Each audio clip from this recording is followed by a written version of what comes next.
Okay, ito yung nangyayari. Basahin natin. Okay. Now, the tax collectors and sinners were all gathering around to hear Jesus. Sino ang audience ni Jesus? Observe with me. Sino ang mga audience niya? Sinners. Di ba ang tax collectors, sila naman yung tinatawag that time na worst sinners. Okay, so kasama ni Jesus ang worst sinners at yung mga sinners. Oh, ito yung audience ni Jesus. O bakit kaya? Bakit tinawag ang tax collectors were sinners? Kasi ang konteksto nito, sila po ay mga Israelites. 'Di ba? Sila Jesus, mga Israelites. Itong mga tax collectors na kinonsider worst sinners, mas malala pa sa sinner, worst sila. Kasi sila po ay tinalaga ng imperyo ng Rome para hindi masyado ano ba, para merong middleman. Ang hinire nilang magsingil ng tax ay kapwa rin Israelites. Okay? Para medyo makarelate yung mga BIR, kung saan pa BIR noon, kapwa nilang Israelites. Ang problema, ang tataas ng tax na binabayad every day. Pagka morning pa lang, paghinga mo sa umaga, nakakahinga ka pa. Sabi nga ni Lawrence, magpasalamat tayo na buhay pa tayo. Sa kanila hindi. Dahil buhay ka, magbabayad ka ng tax. Kasi nag-inhale ka ng hangin. At ang imperyo ang may-ari ng hangin. Si Caesar Augustus ang may-ari ng hangin. Dahil ang emperor ay parang Diyos. Siya ang may-ari ng lahat. Okay? So doon pa lang may tax ka na. Dahil buhay ka, may tax ka. Ay, yung problema, sa sobrang daming tax, sa trabaho, sa kinikita, sa negosyo, kukunan lahat ng tax yun. Ang problema, meron ding binabayaran ng mga offerings na sobrang dami ang mga Israelites sa temple. So, sobrang, hindi talaga masasabing madali mamuhay during Jesus time kasi nagbabayad ka na nga ng mga dapat offering mo sa temple, pero pa mga taxes na hindi reasonable, sobrang taas. So ano na lang matitira sa pera ng mga taga-Israel? Kaya talagang galit na galit sila sa tax collectors na sinabihan nilang worst sinners. Intindihan niya? Kaya nga magtaka ka, now the tax collectors and the sinners, anong meron? Bakit ang audience ni Jesus, now the worst sinners and sinners were all gathering around to hear Jesus. Kasi nga, ito na yon. Ito pa, kung ikaw ba naman hindi na pinapansin, marami kang ang pera, hindi ka na pinapansin, wala nang nakikirelate sa'yo, si Jesus na lang ang nagbigay ng attention sa'yo, edi mafo-fall ka talaga kay Jesus, tama?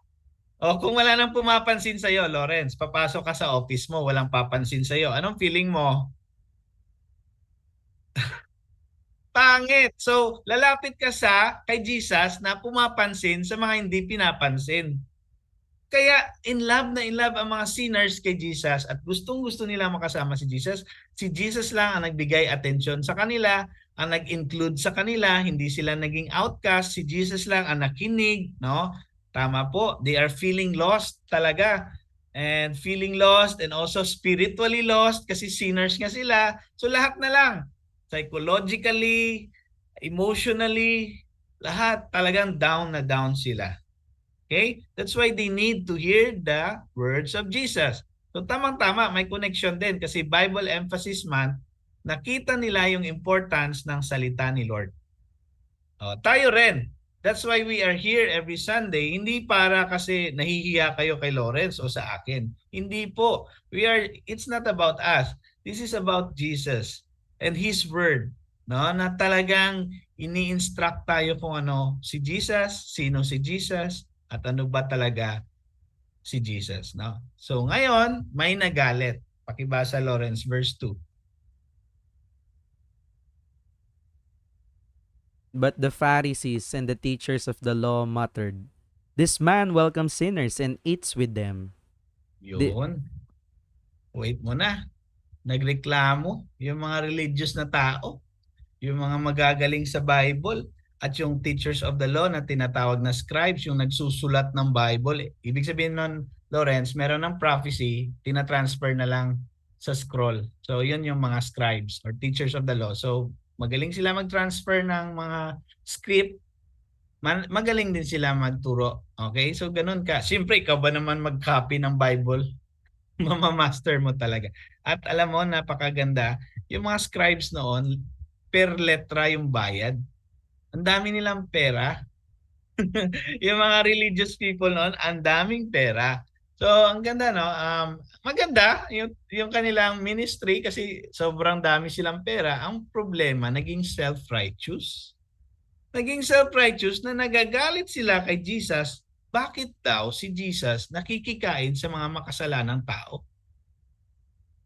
Eh, grabe yan. Grabe yan. Grabing pag-look down sa mga makasalanang tao. Okay?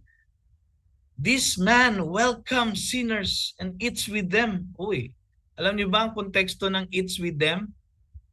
Pag sa Hudyo, nakikain ka sa isang tao, ibig sabihin welcome na welcome siya sa buhay mo. Sa atin, pag kumain ka kasama si Lawrence, parang wala lang yon, kaibigan, kasi kasosyo or katrabaho, kanegosyo mo. Sa kanila iba, pag kumain ka na kasama ng isang Hudyo, welcome ka na sa buhay niya. At no wonder si Jesus sa Revelation 3:20, "Behold, I stand at the door and knock. If you open the door, I will come in and eat with you and you will eat with me." Ha? Bakit ganon ang usap ni Jesus? Because mahalaga kay Jesus yung intimate conversation, nakiki-isa ka kay Jesus, nakiki-commune ka sa Kanya. So, ganon kahalaga yung eating with someone, no? So, sa kanila, talagang parang isa na kayo ng mindset. Oo, kaya inaccuse nila si Jesus na parang makasalanan din kasi nakikikain, nakikipag-usap sa mga makasalanang tao. Grabe naman 'tong mga taong 'to. Relihiyoso 'yan, ha. Pero grabe, no? Then Jesus told them this parable. So ito pala. Kaya because of the attitude of the Pharisees and the teachers of the law na napakagaling nila sa Bible pero hindi naman nila na-apply sa totoong buhay. Kasi cast out nila, nili-left out nilang sinners. So sabi ni Jesus, nag-share siya ng parable para mapakinggan ng mga Pariseo, ng mga teachers of the law, and even ng mga sinners kung ano ba talaga ang pakay niya.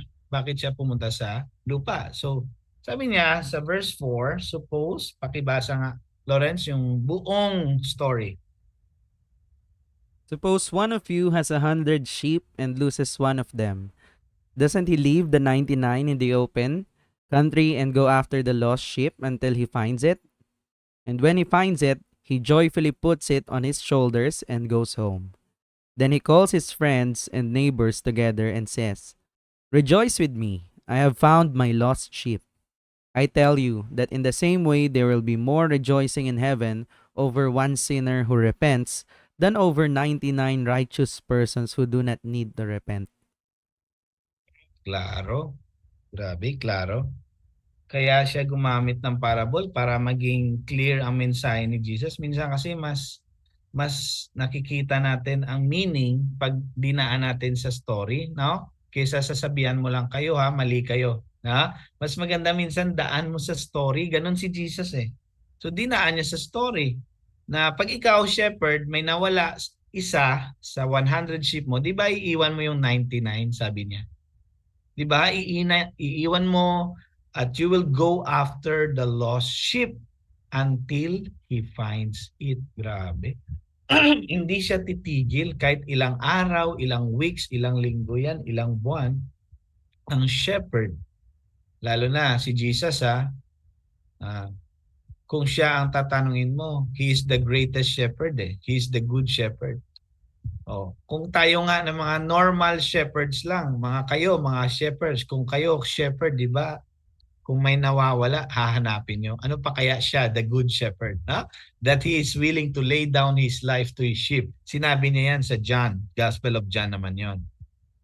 So sabi niya, di ba, mas mahalaga yung nawala kaysa yung nandyan lang na feeling hindi sila lost. At ito pa, hindi siya titigil hanggat hindi niya nakikita. Until he finds it. Doon ako na antig eh. Kaya sabi ko, Lawrence, na-prepare ko na yung isang sermon pero gusto ko mas grabe to. He will not stop until he finds it. Ganon din naman ang ginawa ni Lord sa akin bilang sinner na tao. Noon, gambler po ako. Na-announce ko yan, gambler ako. Tong its. Pusoy. Pusoy ba tawag doon? Lahat ng mga baraha gusto ko yan. Hindi man ako magaling. Hindi ako nananalo. In 100 games, isa lang ang panalo pero naa-addict pa rin. But you know what? The Lord did not stop until He found me. And I am now a pastor. Not anymore gambling by using cards, but I am gambling for people to find Jesus. Yun, gagambol ako. Kahit buhay ko, igagambol ko para sa inyo at sa iba pang tao para makilala nila si Jesus. Now, pag nakita niya na sa verse 5, sabi niya, talagang he joyfully, tingnan niyo yung joyfully puts it on his shoulders. Kahit mabigat yung ship, bakit kaya joyfully ang attitude ng shepherd? Di ba kayo nagtanong? Sobrang bigat ng ship. Mas mataba pa yan sa goat. Pero bakit joyfully ilalagay niya sa kanyang shoulder? Anong sa tingin niyo? Bakit sa shoulder? Tingin niyo. At bakit ayaw niyang ipalakad ang ship? Sa tingin niyo lang. Gamitin natin yung ating utak para hindi lang tayo nakikinig. Ito ay Bible study, pwedeng mag-ask ng question. Bakit shoulder? Bakit ayaw niyang palakarin yung naligaw na tupa?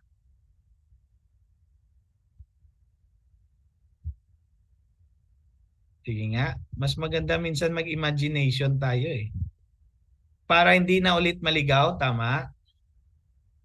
Tama po yun. Dami ba ang sagot? Ano pa?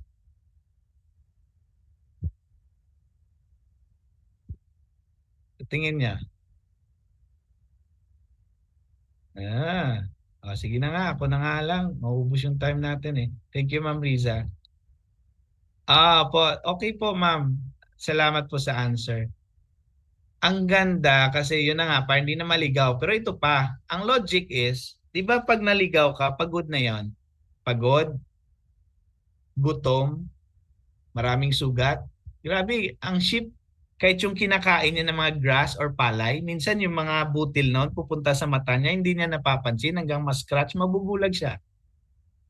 Ganun siya. Kahit ano na lang matusok sa mata niya, minsan hindi niya nakikita.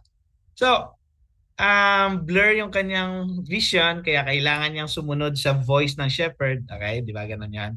So, pagod na eh. Pagod na. May wounds pa minsan at maraming kuto. Sobrang mabilis dumami yung kuto ng sheep, no? Kaya once a year, kinukuha yung kanilang extra na mga wool, ang kanyang mga balahibo. Para hindi yan dumami ang kuto at maging medyo magaan sa katawan at presko. Now, minsan nilalagyan pa yan kung may wound or kuto, nilalagyan nila ng honey or oil, something, yung sheep para mawala yung mga kuto. Ganun po yung farmers. I don't know ngayon ano na ang kanilang ginagawa. So ito naman, dito pa lang meron na tayong magandang meditation eh. Pag tayo naligaw, pagod, gutom, natatakot, ginaw na ginaw, or kung ano pa, na-discourage na tayo, the Lord is rejoicing. He is joyfully carrying you, my friend. Hindi siya nagsasabi ito kasi bigat-bigat mo naman eh. Diyan ka naman eh, tigas ng ulo mo eh. Hindi siya nang susumbat. Ikikerry ka niya na may maluwag sa kanyang puso at joyful siya na nakita ka. Ganon si Lord. Pero syempre, wag mo namang ulit-ulitin dahil ganon siya eh. Sabihin mo, papatawarin lang din naman ako ni Lord. Tatakbo na ako. Di ba meron yan sa mga TikTok at YouTube? Yung baboy, pinataas siya sa putikan, sa kanal, tapos pagka takbo niya, bumalik siya ulit sa kanal. Minsan ganun eh. Yung mga, yung mga tupa, ganun din naman. Kinuha mo na sa kanal or sa mga putik, mamaya pag hindi sila sumunod ulit sa shepherd, pupunta sila ulit doon. So, ganun yan. No? Para hindi maligaw, the Lord carries them. And dahil pagod na nga. So, doon pa lang may mga konting ano pa, no? So, mamaya na muna. Hold on muna. Doon pa lang kasi meron na eh. Then, he joyfully puts it on his shoulders and goes home. Uuwi ka na with God. I'm not saying na mamamatay ka na agad, pero pwede din naman kasi mas magandang ma-promote ka na sa langit, di ba? Minsan mga tao, wag naman pastor. Marami pang plano si Lord sa akin. Eh bakit? Takot ka bang mamatay? Eh mas maganda nga kasama mo na si Lord eh. Di ba? Mga tao minsan ayaw mamatay, takot. Kaya ako nagki-question sa mga taong takot mamatay. Mm-mm. Sa totoo lang, no? Sinasabi lang nila, Pastor, may mission pa ako eh. May pinapaaral pa ako. Sure ka? Or baka takot ka lang talagang mamatay? Nakalimutan mo ba na mas maganda sa piling ni Lord? Wala nang problema. Wala nang bills. Wala nang kung ano-anong mga pasakit. Di ba? And now, itong maganda. He carries you and He brings you home. Wow. Again, you're home again. Then he calls his friends, neighbors together. Sabi niya, rejoice with me. Masaya-masaya ako. Nakita ko na ang lost sheep ko. Bakit kaya mas masaya siya sa na-lost na nakita niya na kaysa sa mga 99 na feeling righteous na hindi na kailangan ng repentance? Kasi sabi niya, I tell you, in the same way, sa verse 7, there will be more rejoicing in heaven over one sinner who repents than over 99 who, ano gani? Di ko nakita eh. Who doesn't need repentance? Yan. Who does not need to repent. Uy, may ganun ba? May tao bang does not need to repent? Self-righteous lang yung ganun. Kasi sa totoo lang, kung humble tayo at i-admit natin na meron tayong kasalanan, every day we repent. We repent kasi may kamalian tayo sa isip, sa puso, sa isip, sa gawa, sa pakikitungo sa ibang tao. May mga wrong motives tayo, selfish, greedy tayo. And we should repent. Pero kung feeling mo, you don't need to repent, then you are like these Pharisees and teachers of the law. So talagang ito tamang-tama yung mga self-righteous dito na nakikinig during that time, no, nung sinishare ito ni Jesus. At yung mga tax collectors, feeling ko umiiyak na eh. Yung mga sinners na to eh, na sinasabihan sila, kayo makasalanan kayo, madumi kayo. Wala na. So, wait lang. Okay lang audio ko no, Lawrence? Okay lang, clear. Kasi hindi ko nalagay yung mic. Hindi naman pala gumagana ata yun kasi hindi nakaset up. But anyway, thank God. Okay ako. So, ang ganda no, ang ganda ng mga sinabi ni Jesus dito na talagang hinahanap niya hanggang makita niya at pag nakita niya, i-carry niya at dadalhin niya sa bahay at di niya lang dadalhin sa bahay, magre-rejoice pa siya kasama ang mga kaibigan. Kasi ganun din naman sa langit. Pag merong nagrepent na isang tao, mas nag-celebrate, mas more rejoicing kesa sa mga religious nga nagsisimba pero feeling nila hindi na sila kailangan mag-repent kasi perfect na sila. Ayaw ni Jesus yung mga ganun. Okay, what can we learn from here? Number one,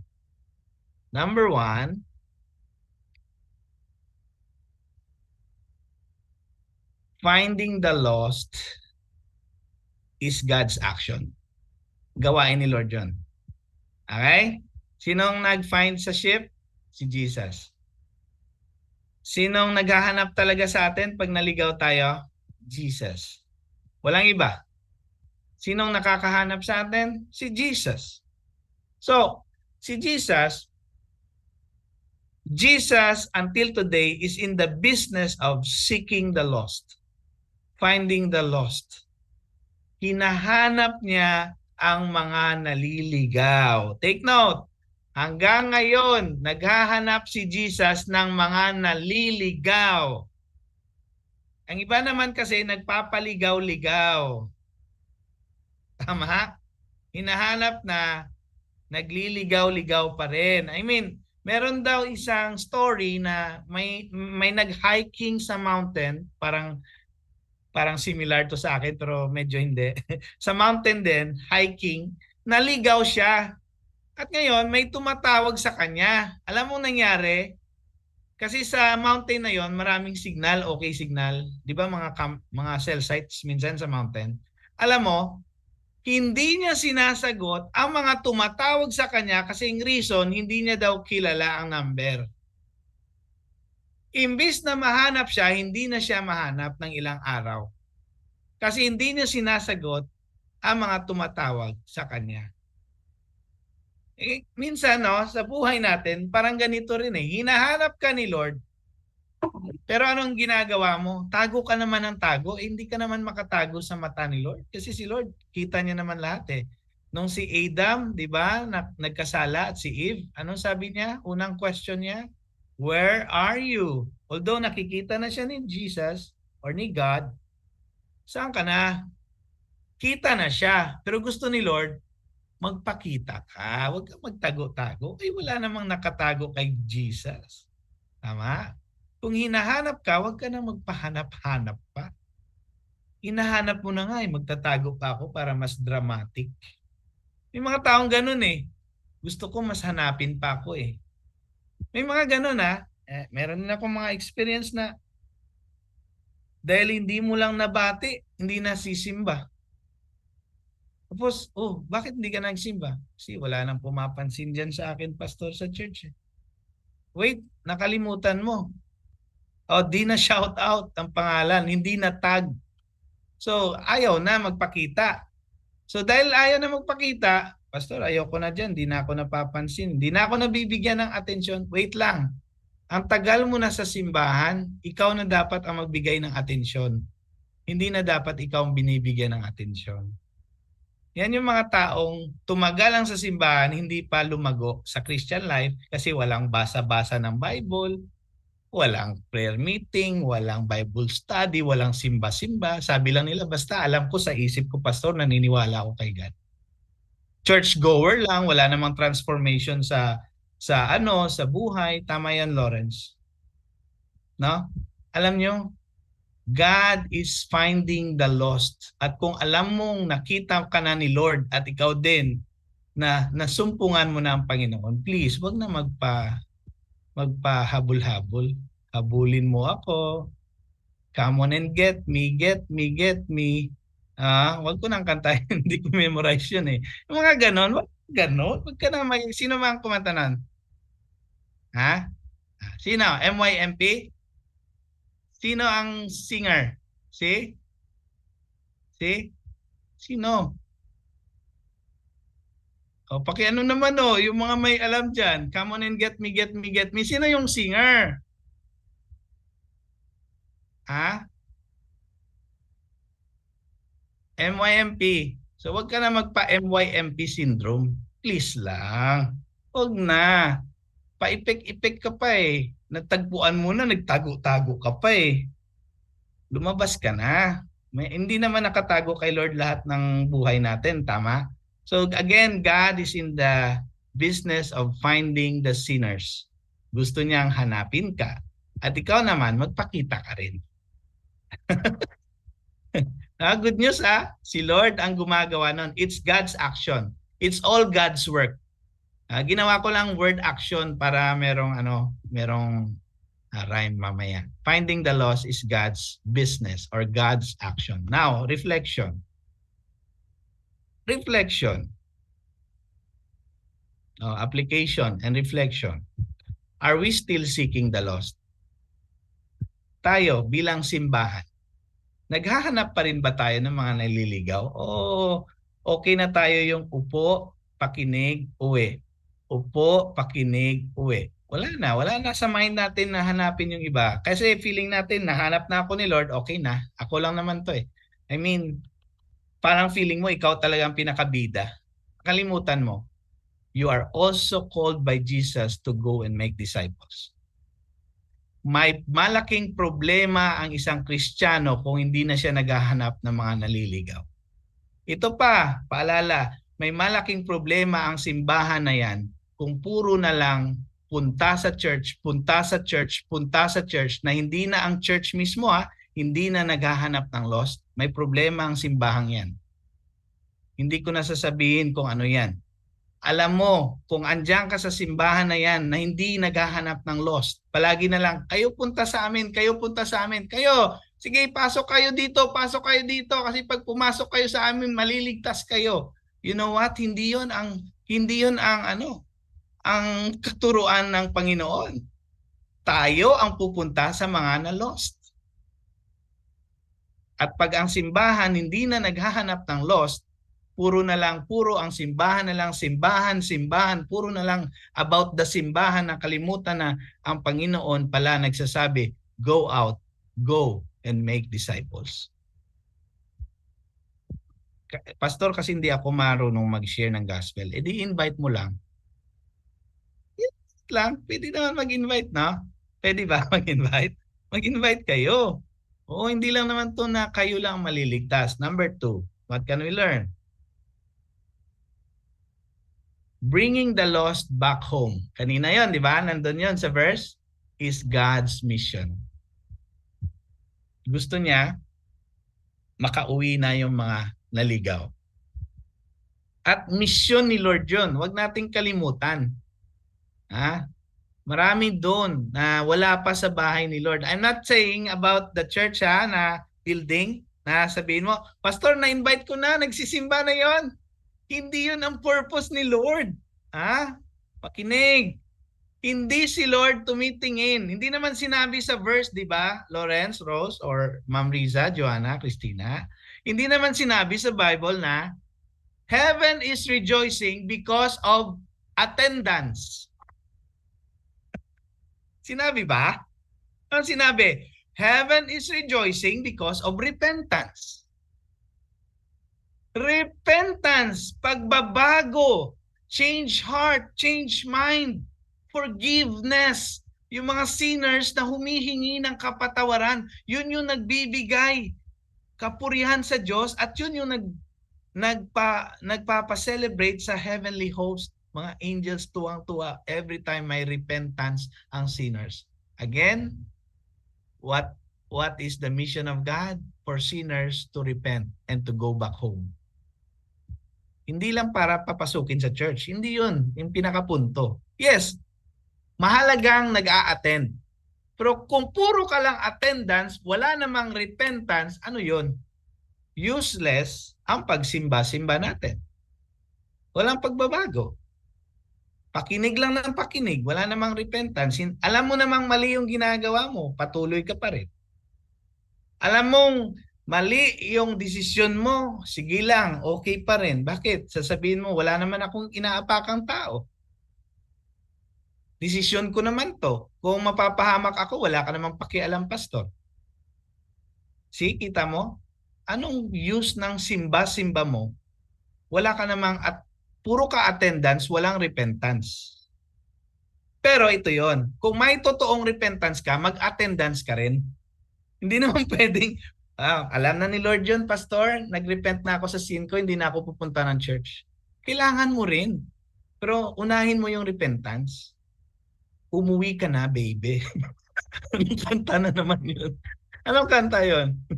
Hindi yata connected yun eh. Pero yung word ba na umuwi ka na sa bahay ni Lord? I mean, hindi yung building in God's family.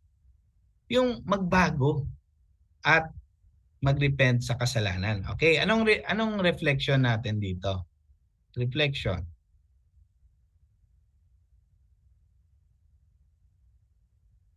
Number 2 reflection is, di ba sa cross, imagine niyo sa cross on the cross, Christ carried us on His shoulders with a joyful heart para lang makauwi tayo.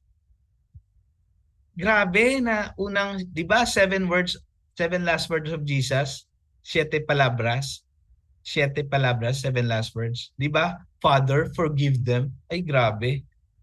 Pinako na nga siya, Father, forgive them pa. No? Grabe na. Ibig sabihin, may joyful heart siya.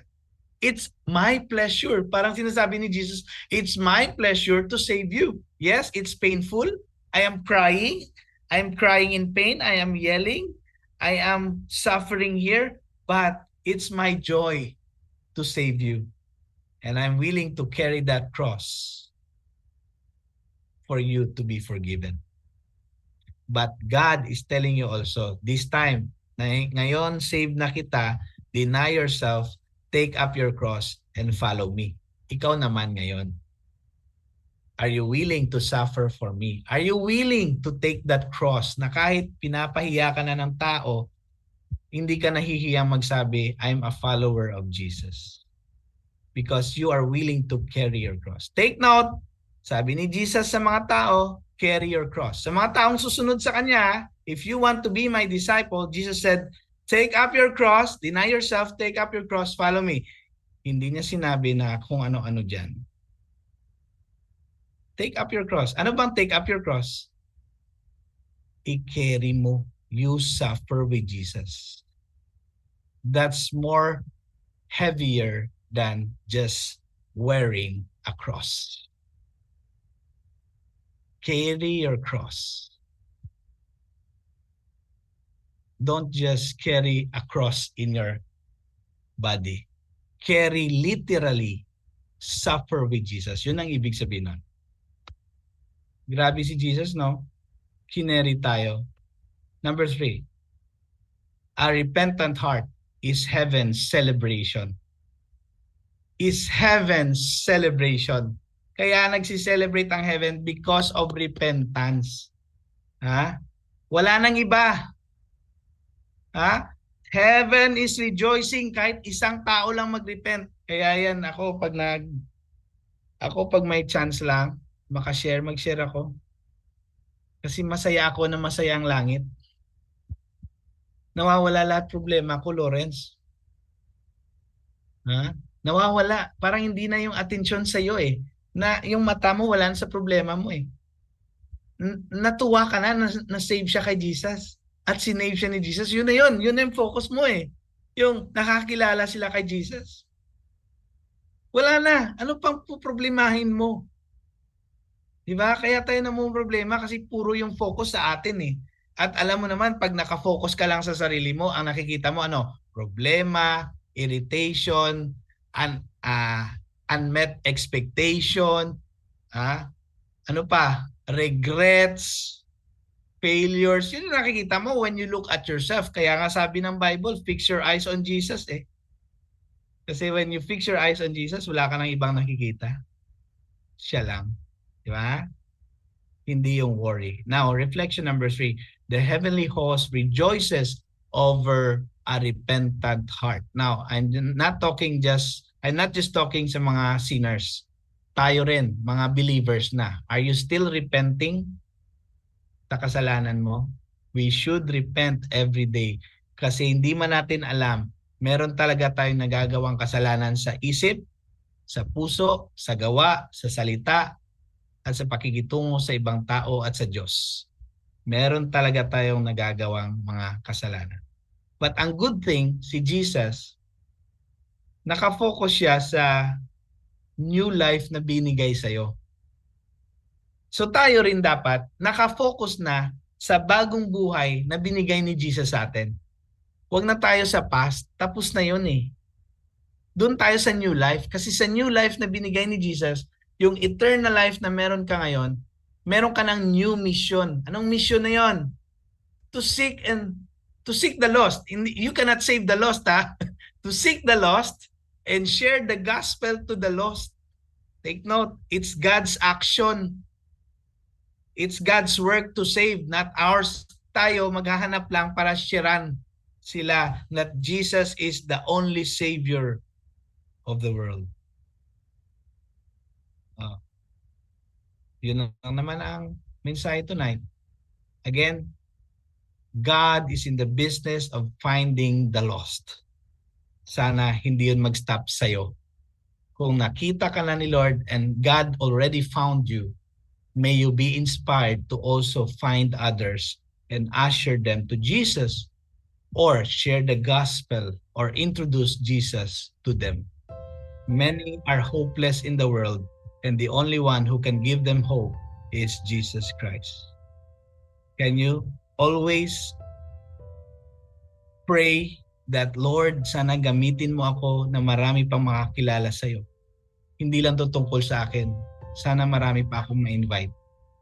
If that's your prayer, the Lord bless you. Thank you so much. God bless. Amen. Ganda. Ganda ng shinare ni Pasa, no? Sobrang ganda. Finding the lost, no?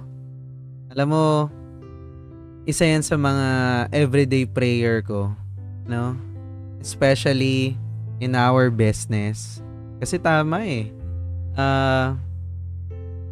Sabi ko nga lalo na nung nagpe-prayer and fasting, sabi ko, the only prayer that I have is, Lord, paano mo pa ako gagamitin in my platform to share your word, no? Para mas mapakilala ka pa.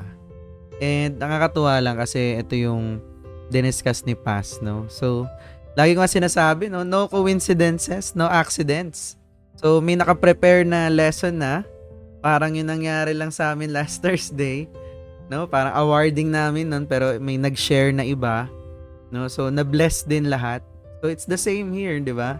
Na nangusap si Lord kay Paz na ito yung i-discuss niya ngayon. Sobrang ganda. Alam mo, kanina lang, kasi sabi ko, di ba, yung you're looking at the grateful or your grateful beginnings or grateful things.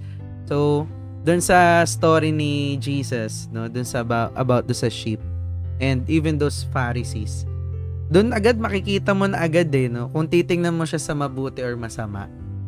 'Di ba?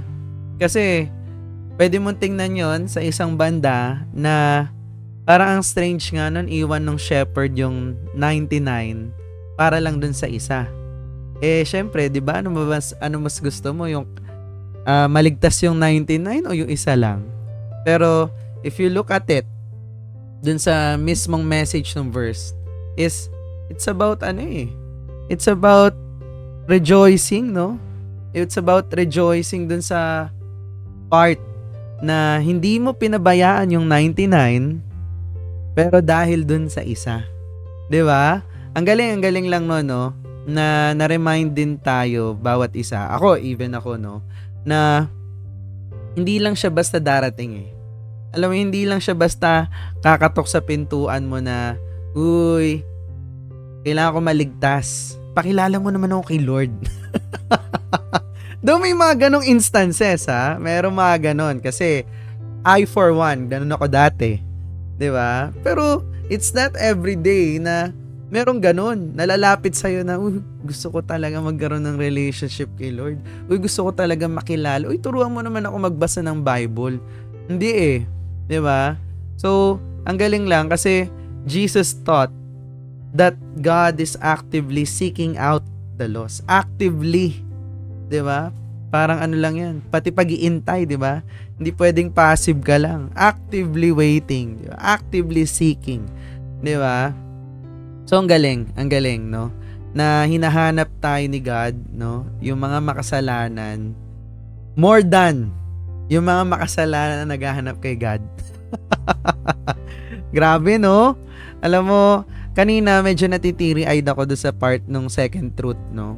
Second truth nga ba yun? Yung, sana yun? Yes, oo nga, tama. Yung second truth, kasi yung reflection, no? Yung, carries our cross, no? So, ang galing lang kasi, alam mo yun, na-remind ako na grabe yung pagmamahal sa atin ni Lord. No? Grabe yung pagmamahal sa atin ni God na biruin mo, binitbit niya na lahat para sa atin. No? Parang parang nanay, 'di ba, yung unconditional love na ikaw ang dami mo pa reklamo, pero yung magulang mo, 'di ba, hindi naman nagrereklamo yan sa pang-araw-araw or even magulang, 'di ba, in general. Hindi na nagrereklamo yan, may ilatag lang na pagkain sa hapagkainan everyday. Di mo alam kung ano pinagdadaanan yan, di mo alam yung mga luhang iniyak niyan. Pero, still, di ba? Binitbit yun lahat. No? Or in this case, ni Lord, para sa atin, lahat ng kasalanan. Grabe, no? So, doon lang na-remind ako na grabe yung love sa atin ni Lord. Sobrang ganda. No? Ayun. So, yun muna para sa akin. Ayan. How about yung iba? May anong tumatak sa inyo? Meron bang gusto mag-share? Meron. Hello po, magandang buhay. Thank you po, Pas. Ayan. Ano po, bali yung tumatak po sa akin yung sa paghanap ni Jesus sa lost, 'di ba? Na parang habang kinukuwento mo Pas yung story na pilit niya hinahanap, parang before nakikita ko yung sarili ko na parang hindi po ako ganun ka-perfect pero based dun sa naramdaman ko before na parang hindi ko alam kung ano yung nararamdaman ko na parang may kulang. Sobrang talagang may kulang na parang may mali akong ginagawa. Na paulit-ulit na may sinasabi sa akin sa Bible, pag yung nagbabasa po ako sa Bible app, nag-church po ako, talagang may pinapahatid sa akin na kailangan ko mag-obey. So parang dun po sa part na yun, parang yun yung yun yung part na parang hinanap ako ni Jesus.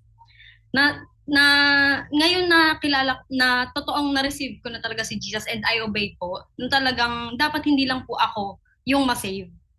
So dapat nasi-share ko din si Jesus sa mga, syempre sa mga kakilala, sa mga tao na dapat alam nila na si Lord nandyan lang po sa buhay natin. Na kahit kasi po pas hindi po ako ganun pa mag-Bible pas yung sa basa talaga po kasi usually online ganun yung sa Bible app lang na tinuro nila GMan ganun kasi wala po ako so ayun po pas na ganun na kahit sa simpleng bagay na ma-share natin sila kasi di ba pas sabi niyo before parang seed yun pas si Lord yung magpapatubo di ba. Tapos ayun po, bukod po doon na syempre tayo na-receive natin si Jesus na po. So hindi naman po masasabi na perfect na po yung lahat. Parang may part na pas na parang pag kasama mo na kasi si Lord parang masusubukin ka. Parang masusubukin yung yung faith mo, yung tiwala mo sa kanya. Sobrang maraming pagdadaanan na talagang alam mo yun pas na kailangan yung kumapit ganun kumapit ka yung kasi di ba sabi mo kanina baka hanapin parang may times kasi na syempre nanghihina ka parang inaatake ka ng mga demonyo na may mga ganun po pas no, may mga times na sabi ko na nag-pray ako bigla na wag niyo po ako atakihin, Lord. Ay, Lord, niyo po ako sa mga kaaway, ganun. Kasi sobrang, yung mga time na parang, feeling ko nalulos na ako. Hindi, parang yung utak mo pas. Kaya sabi ko, kahit na na-receive mo na si Jesus, tama po kayo kanina na dapat palagi tayo nagre-repent. Kasi nagkakaroon tayo ng kasalanan sa isip. Kasi may naisip ako na, minsan may mga naisip ako na hindi, na mali. Ba't ko naiisip yun, ganun, na parang yun, kaya dapat araw-araw din tayo magre-repeat fast, no? Na kahit na na-receive na po natin. Tapos yun, yung sa pag-share po, pag-share din ng kay Lord, na parang yung sa true story, kumbaga parang third party sa business natin, GL, no? Parang third party din. Kasi di ba parang may nabanggit ka pas kanina na yung hindi niya dadirikin yung tao. O maganito ka, ganyan, ganyan. Tama po ba yun, Pas? Yun ba yung narinig ko? Yung i-invite mo. I-invite mo. At yun ba yan? Pwedeng nag-invite ka lang, iba mag-share. Sinasabi niya ata past yung pag may kinikwento siyang lesson, dinadaan niya sa sa story. Okay. Sorry. Oo. Minsan, parang mas tumatatak pag i- kaysa sa sabihin mo, kumari, may anak ako, pasaway. Nagpasaway. Sabi ng wag ibuhos yung tubig, binuhos pa rin sa floor. Pag sinabi kong, ikaw, mano ka, matigas ulo mo, nakakapagod na ha, paulit-ulit ako. Okay. Ang mas effective daw is, gawin mo, alam mo anak, pag binuhos mo kasing tubig, dudulas yung floor. Ngayon, pag hindi alam ni mommy or ni daddy, maglalakad-lakad yun siya, biglang ma-slide si mommy, mabagok ulo, wala ka ng mommy, di ba? Hindi yun pwede, di ba anak? Ay, ayoko yun mommy, ayoko mawala ka. Di ba? Nung dinaan mo sa story, mas naintindihan niya. Ganon. Kasi children and adults love stories, kahit sino ka pa. Tama po. Tsaka po, ayun. Tapos yung ano din po, share ko lang din po kanina yung nag-church din po kasi ako dun sa may Dasma na ano pala siya na may na ano akong verse na ano yung dapat daw ano i-empty daw natin yung cup natin. Kaya parang boy natin i-empty natin kasi minsan sa sobrang puno na sa dami na nating alam o sa dami na nating pinagdadaanan, minsan hindi na natin naririnig kung ano yung gustong sabihin sa atin ni Lord. So, sabi ko parang hindi ko alam kanina kasi parang umatid ako eh. Sabi ko parang may kailangan akong marinig na something din na gano'n, na hindi pumapasok yung wisdom na yung gustong wisdom ni Lord na dahil nga sa punong-puno na sa dami ng kung ano-anong iniisip natin, gano'n, na kailangan talagang ibuhos mo yung lahat yun para malagyan ulit ng bago. Ang ganda lang po. Yun ba yun yung chat mo na may tatanong ka sana? Opo. Yan. Okay na. So sagot na. Opo. Kasi ano yun kasi, yung wisdom daw pass, minsan parang may wisdom daw, alam daw natin yung tama sa mali, pero minsan hindi pa natin pinipili yung tama. Pero alam naman daw natin na yun yung tama, pero mali yung ginagawa. May ganun po. Yun pass, parang ano, yun Tama. yung parang itatanong ko sana po kanina. Kasi hindi naman lahat ng na taong relihiyoso like the Pharisees, no? Religious, nagsisimba, na agad na dahil nagsisimba, na agad yun na wala siyang kasalanan. Ganon. Yun eh. Minsan, di ba, the Word of God, expert yung teachers of the law and Pharisees. Sabi ng Word of God, love your neighbors, even bless the sinners, pray for your enemies. Di ba mga ganon? Bakit hindi nila ina-apply? Hindi yun wisdom. Dami silang alam pero hindi naman ginagawa. Hindi wisdom yun. Ang wisdom is sinasabuhay talaga yung alam.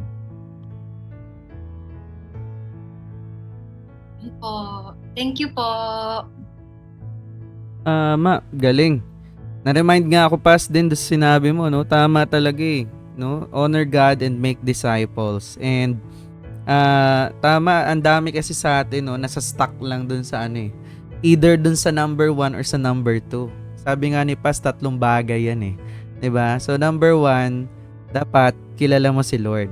Pero ang tanong naman doon, kilala ka ba ni Lord?